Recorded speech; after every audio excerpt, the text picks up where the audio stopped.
Someone once said, every revival has a song. And these revivals, and these songs are carriers of revival. Sabi niyo po, carriers of revival.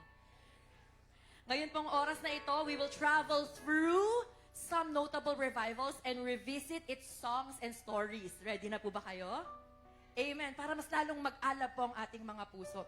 Umpisahan po natin sa 1857, 2 centuries and a half ago.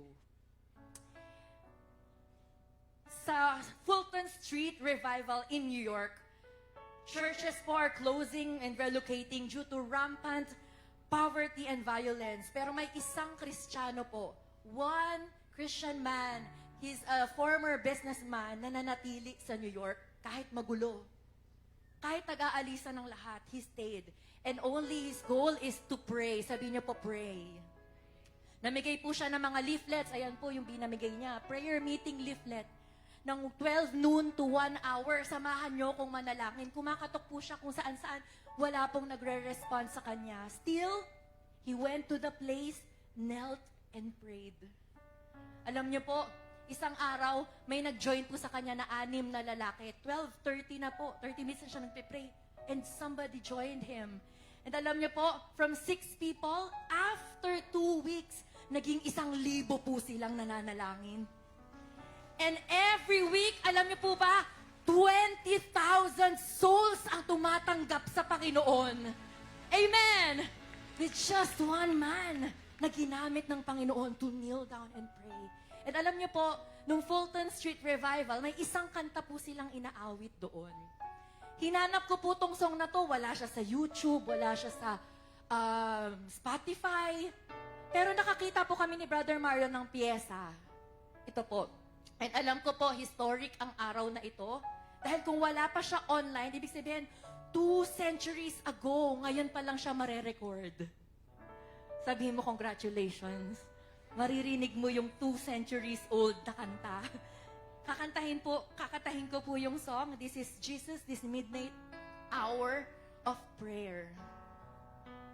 Jesus, this midday hour of prayer, we consecrate to Thee, forgetful of each earthly care, we would Thy glory see.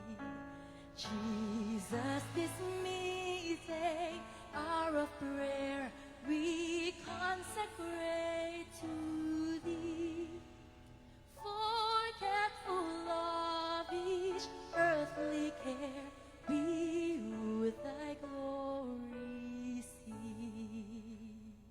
And 2 years after, sa kabilang panig naman po ng mundo, sa Ireland, tawag naman po dito ay Irish Revival. A revival that started with 4 young people. Sino po yung young people dito? KKB and YANs. 4 po sila. And they started to pray and pray for revival to come. At alam niyo po ang nangyari? From these 4 young people, the whole United Kingdom ay na-revive for God's glory. Alam niyo po yung nangyayari? Habang nag-aawitan sila, yung mga lasing, bigla-biglang lumuluhod sa Panginoon at tumihingi ng tawad sa Panginoon. And naa-attract po sila ng presensya ng ating Panginoon. At ito po yung inaawit nila sa Ulster or Irish Revival. Father, Son, and Holy Spirit, 3 in 1, we give Thee praise. For the riches we inherit, heart and voice to Thee we raise. We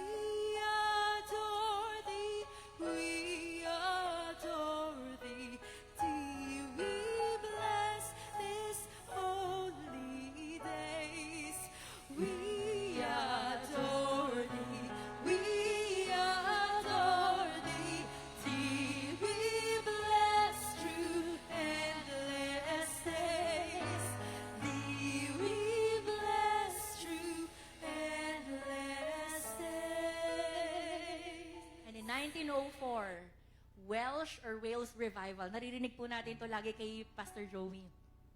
Nagkaroon naman po ng atmospheric revival. Sabi niyo po, atmospheric. Lahat po ng pumupunta ng Wales ay nagre-repent ng kanilang mga kasalanan at wala pong iba silang gusto kundi ang Panginoon. Nagsarado po yung mga pub, yung mga bar, pati po yung mga sports stadium hindi na nagagamit dahil lahat ng tao gusto lang pumunta sa church. They all wanted God. And alam niyo po, nung nag-umpisa po ang revival na ito, may isang song po sila na inawit at bumaba ang glory ng Panginoon. At ito po ang awit na ito.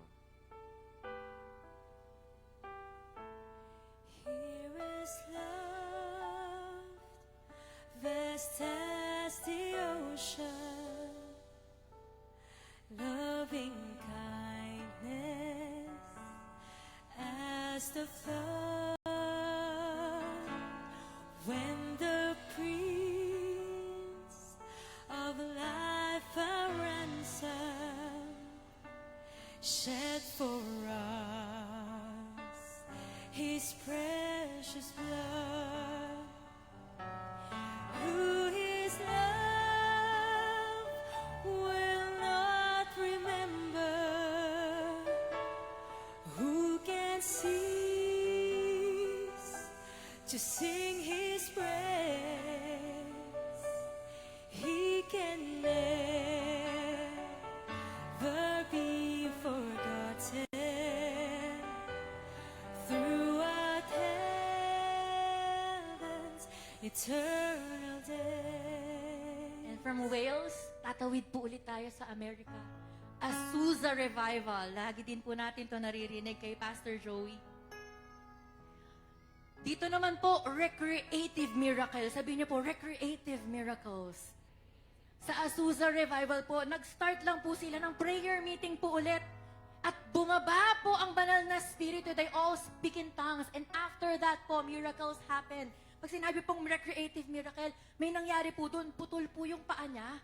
At habang sumasamba po sila, naging buo po yung paa niya.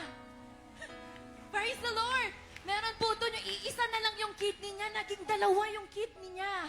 Meron po doon iisa lang yung mata niya, yung eyeball wala. Biglang nagkaroon po siya ng eyeball. That's recreative miracle. That's revival. At ang inaawit po nila doon sa Azusa Revival ay The Comforter Has Come.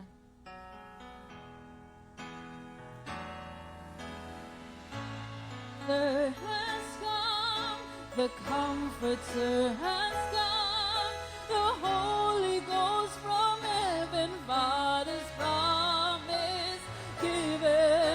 Oh, spread the tidings round wherever man is found. The Comforter has come. The Comforter has come. The Comforter has come. The Holy Ghost from heaven, Father's promise given.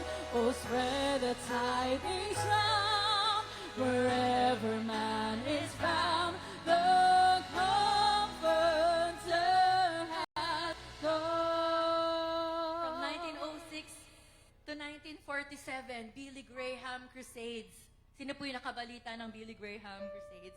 Meron pong isang krusada si Billy Graham. 50% ng population ng buong country ay nandoon. At napakarami pong tumatanggap sa Panginoon. At isang awit po yung lagi niyang pinapaawit pag nag-altar call po siya. At pag nagpapa-altar call po siya, pag kinakanta tong awit na to, nagtatakbuhan po yung mga tao sa harap. Sinusuko ang buhay sa Panginoon. Ito po yung awit na inaawit nila sa Billy Graham Crusade.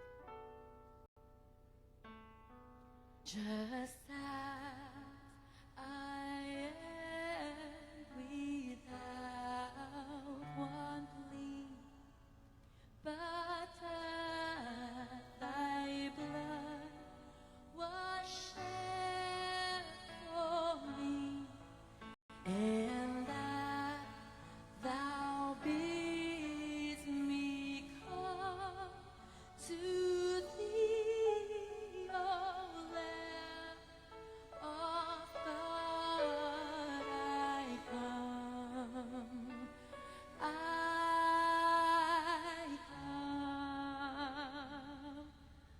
revival po from America, napunta po dito sa Pilipinas, 1978.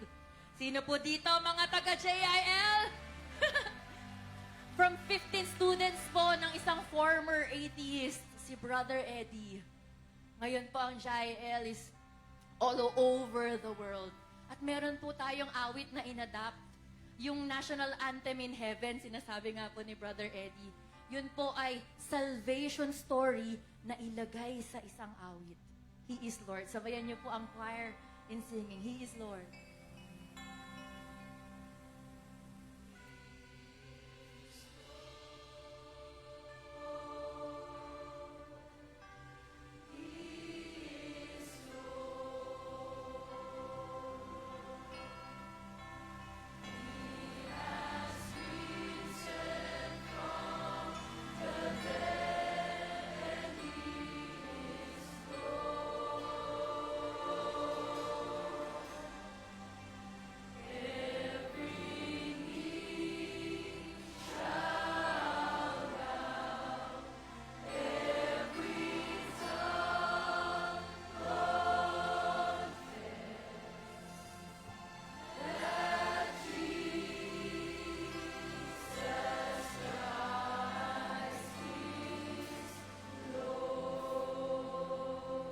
JIL, alam po natin, wala pong ibang makakapag-inspire sa atin to lift Jesus higher, kundi ang banal na Espiritu. Kaya po, binayayaan po ng Panginoon ng JIL Green Hills ng mga awit about the Holy Spirit. And being JIL, born from the very heart of God, wala po tayo ibang gusto. Ano lang pong gusto natin? Marinig ang pintig ng puso ng Panginoon. Let's worship together. Banal na Espiritu, kailangan kita, manatili ka sa buhay ko, gawin ang nais mo. Banal na Espiritu, minamahal kita, ikaw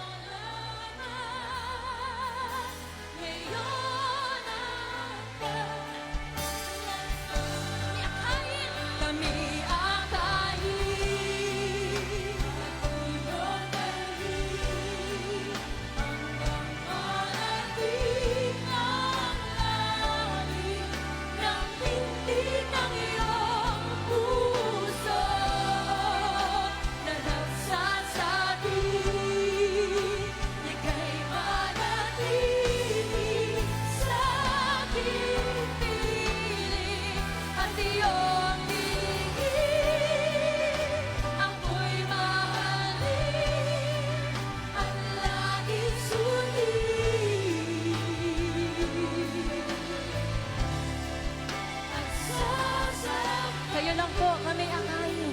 Kami akayin.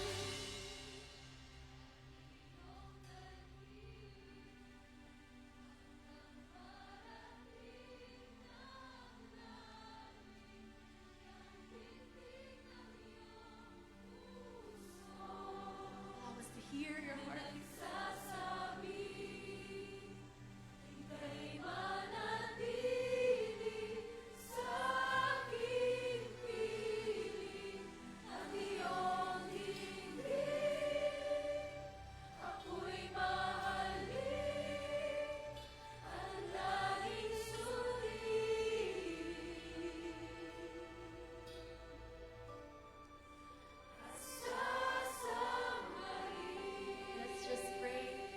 Lord, Holy Spirit, continue, Lord, to lead us closer to the heartbeat of our Lord Jesus Christ, where revival can happen.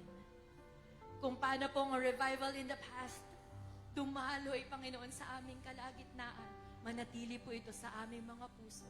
We love you, God the Father, God the Son, and God the Holy Spirit. In Jesus' name we pray.